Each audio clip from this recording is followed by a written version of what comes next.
So the story of Rich Dad, Poor Dad is, I grew up in a little sugar plantation town on the island of Hawaii in the town of Hilo. And so I'm sitting in this class full of rich kids and I'm going, ¿Qué pasa? When are we going to learn about money? And the teacher was kind of like church lady, she goes, the love of money is the root of all evil.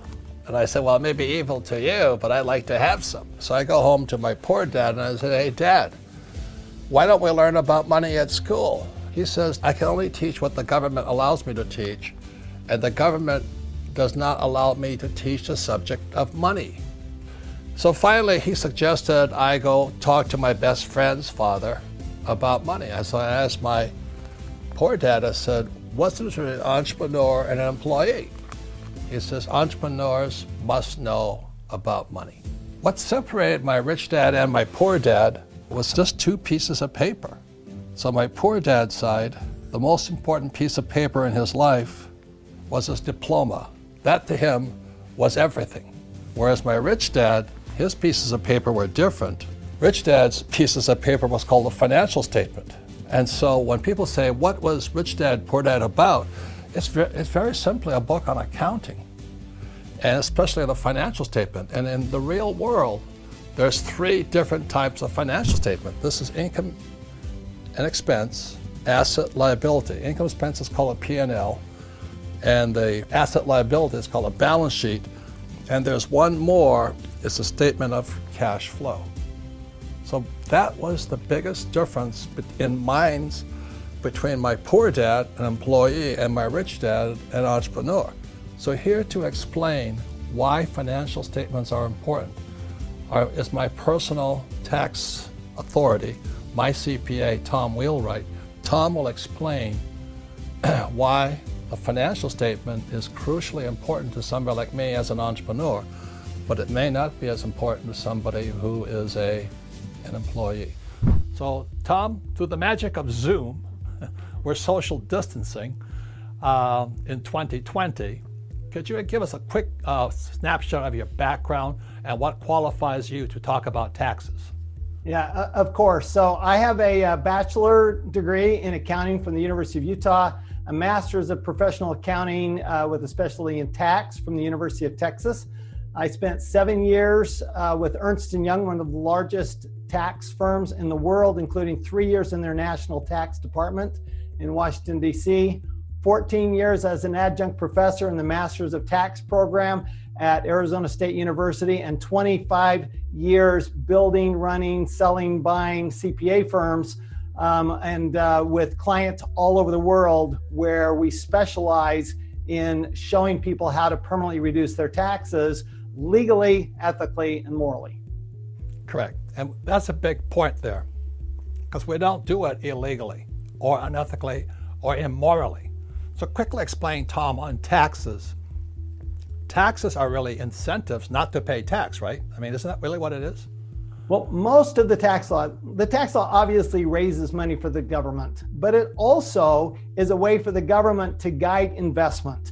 And so the government says, look, if you'll take a risk here and invest in natural resources, or you invest in a business, or you invest in real estate, then we'll help you with that investment by reducing your taxes. So we're really doing what we want to do is what the government wants us to do. We want to help the economy. We want to help create jobs. And when we do that, the government reduces our taxes. So Tom, I know you weren't born in 1773, but is the Boston Tea Party alive and well today?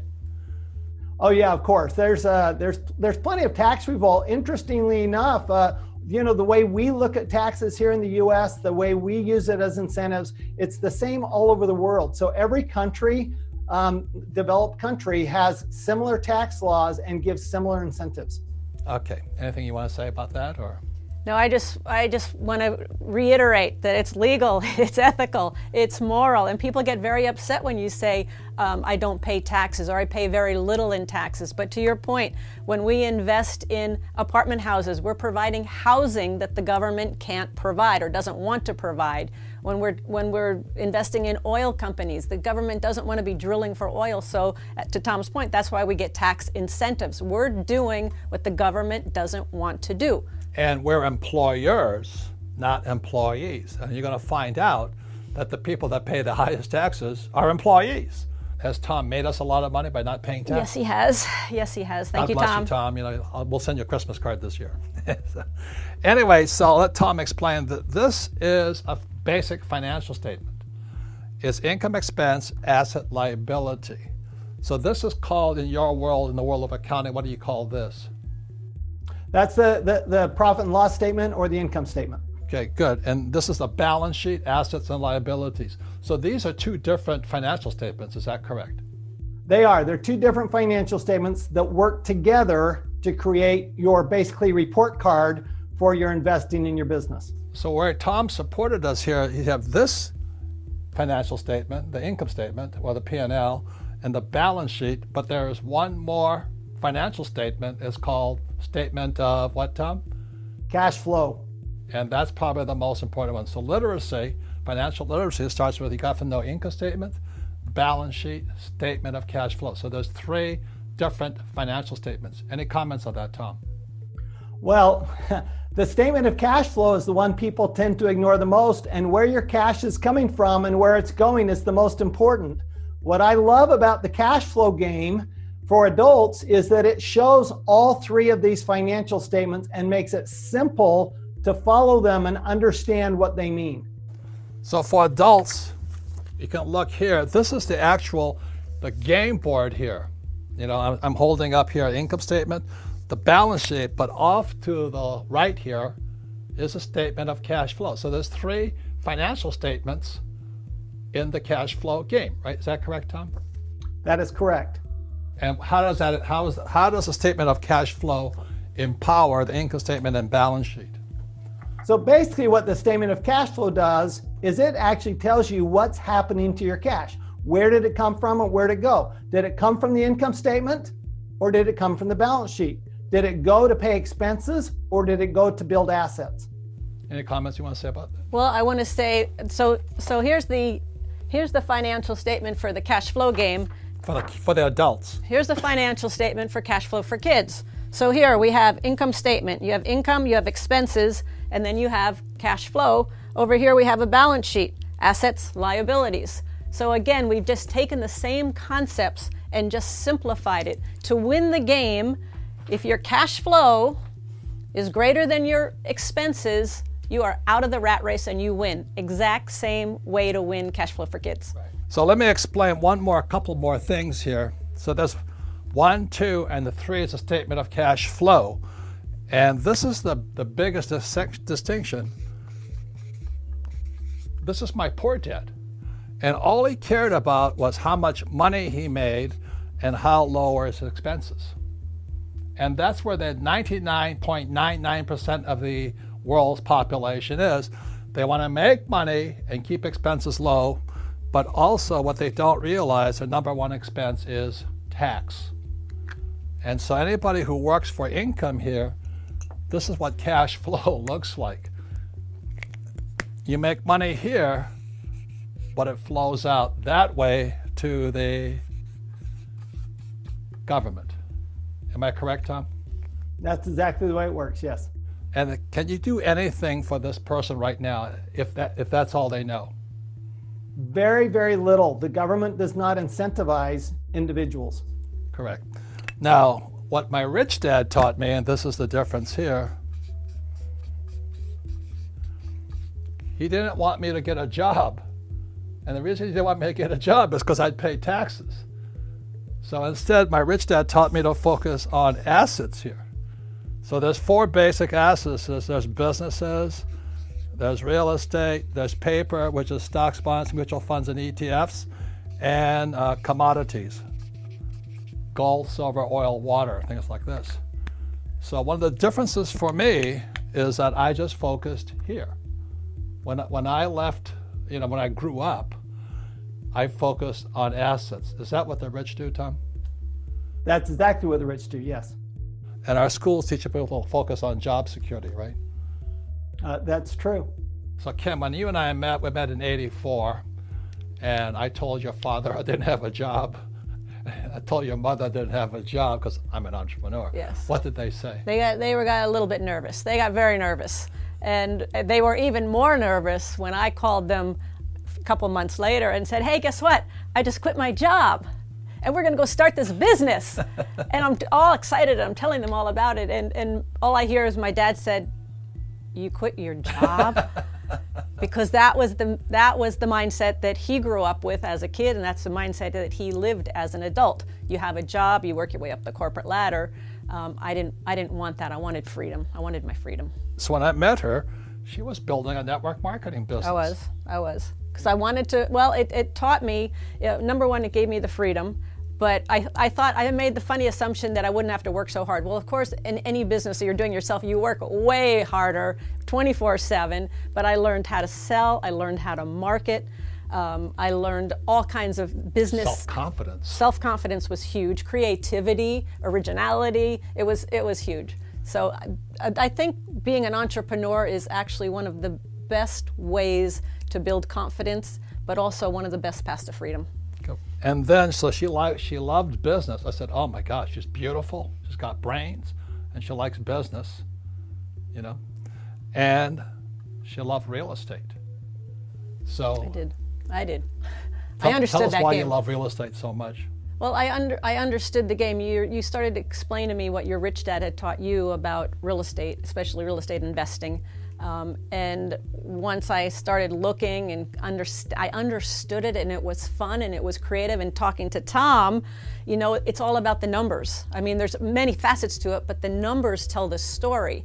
And numbers can actually be very, very creative. So when you're talking about income statement, balance sheet, I don't see numbers. I see a story that's evolving. And I know you see that too, Tom. So how big was your first deal? My first deal was a little 2-bedroom, 1-bath house in a place called Portland, Oregon, and it was $45,000. So what she did was she took out $40,000 in debt. So Tom, you know, she's got $40,000 in debt. She put up $5,000, and the cash flowed this way. So it flowed from her house, and it flowed into her income. So what is that called, Tom? What would you say she did? Well, she created cash flow by turning her asset of cash into an asset of real estate, and now she gets perpetual cash flow every single month. Right, but the $40,000 in debt is a liability, right? That's right. So the bank contributed most of the money to produce the cash flow. And there's one more thing, because Tom is a tax expert. How much tax did she pay on that $40,000? 0.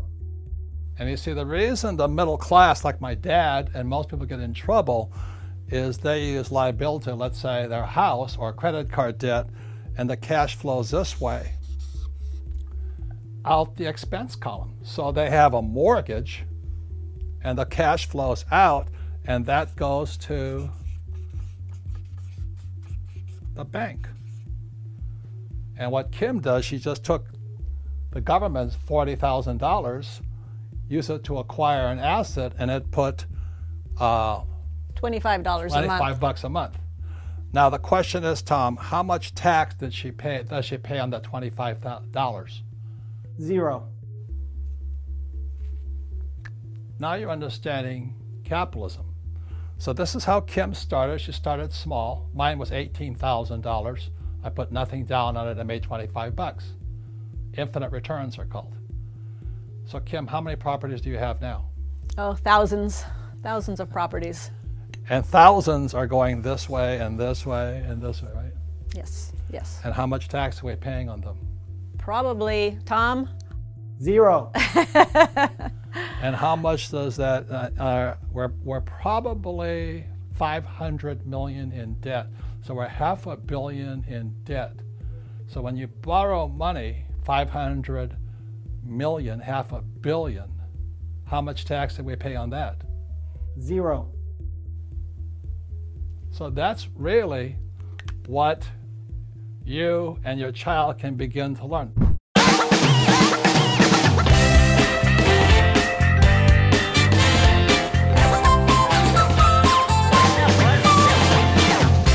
Hello, Robert Kiyosaki. I'm Kim Kiyosaki. And we're going to talk to you about the Cashflow for Kids board game. Kids are very, very interested at money at an early age. You started at what, age 9, right?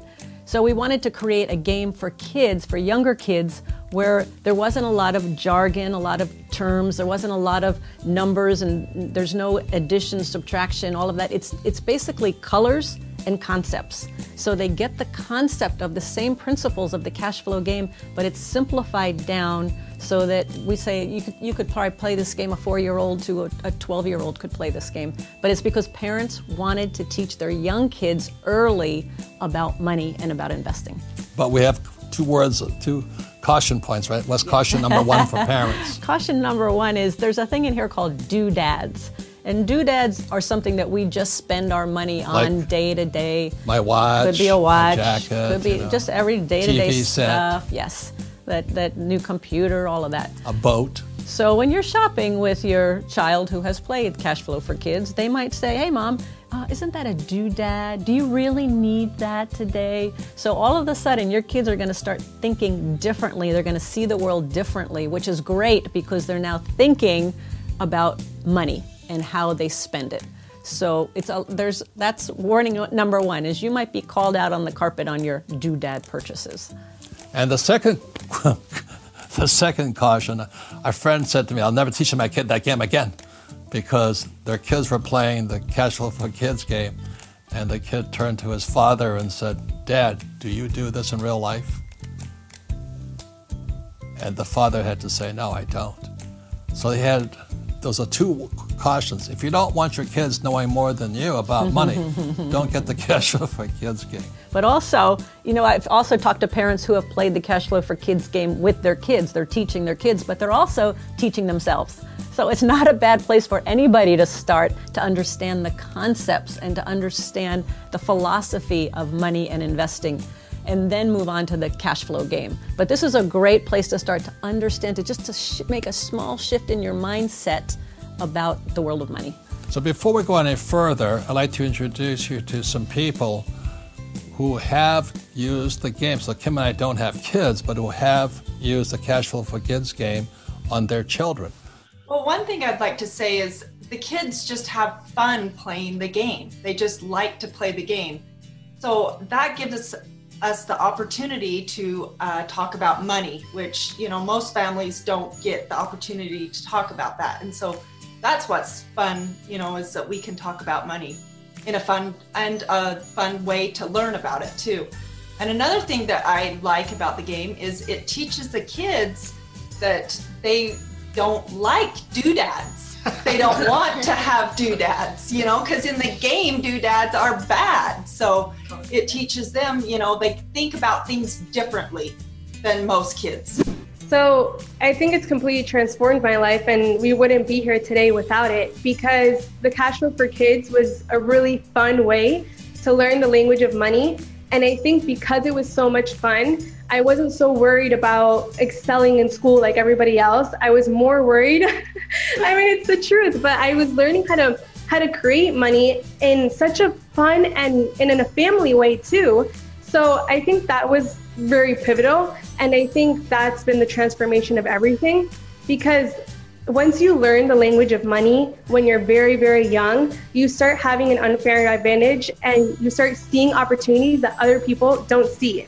Let me explain, as now a teacher in the Rich Dad Company, the 4 intelligences, but why games are the best teachers. So what I was learning playing the game Monopoly, it engaged what I call the 4 intelligences.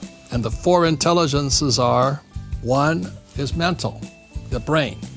The second intelligence is the most powerful, is called emotional intelligence. And the other one is physical intelligence. But the most important intelligence is called spiritual intelligence. So when you play the Cashflow board game, it's engaging your mind. You have to start thinking and figuring out strategies. It gets your emotions, especially if you're losing or you actually do lose, make a mistake on the game. Your emotions will kick up, or somebody's kicking your butt on the game, or your kids are winning. Your emotion comes up. But the physical part is you actually have to do the numbers. And the reason we like the board game better than the electronic version is the physical part. You actually have to put in the numbers. And you see how the money flows. Yeah. You see how it flows from the income column into and the expense column, how assets flow from the asset column into the income column. You see all of it. You actually physically make those movements happen. So the reason this is called the 4 intelligence is why the cash flow game gives you a better opportunity to inspire to learn more is mental, emotional, physical, and spiritual learning. It's really about this word here, metamorphosis. The definition of metamorphosis is the transition or the transformation from an immature form to an adult form. Immature to adult, transformation. And that's the power of engaging all 4 intelligences: mental, emotional, physical, and spiritual. That's what the cash flow games, the kids and the adult version, will assist you in doing. Absolutely. And the world economy looks disastrous, but your personal economy, that you have control over, and that you can change. And so, final word to women, especially mothers, about their role. Yeah, I think today more than ever, we need more women role models, women leaders, especially when it comes to money, especially when it comes to finances. And for me personally, I've taught a lot of women about money, about entrepreneurship. And when a woman understands that she can take charge of her own financial life, oh my goodness, the lights go on, her self-confidence goes up, and most importantly, and this is what I love about the Cash Flow for Kids game, she then wants to teach her kids.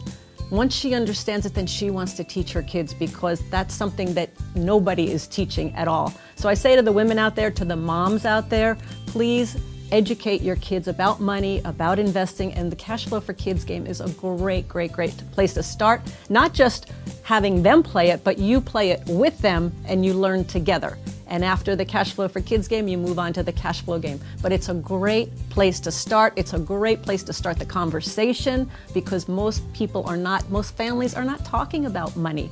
And we all know kids are interested in money in a very early age. So women and mothers, teach your kids well.